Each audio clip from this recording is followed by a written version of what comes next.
ভয়াবহ এক নৃশংসতার সাক্ষী হলো নড়াইল সদরের বড়কুলা গ্রামের মানুষ।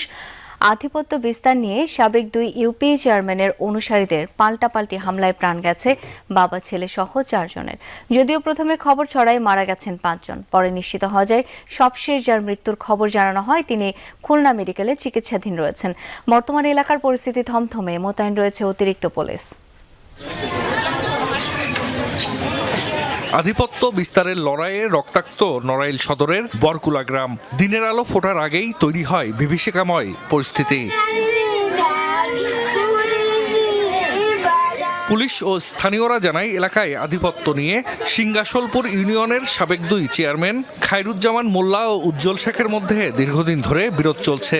এরই জেরে ভোরের দিকে খায়রুজ্জামানের লোকজন হামলা চালায় উজ্জ্বল শেখের লোকজনের ওপর। এতে ঘটনাস্থলেই নিহত হন বরকুলা গ্রামের খলিল শেখ, তার ছেলে তাহাজ্জুদ শেখ ও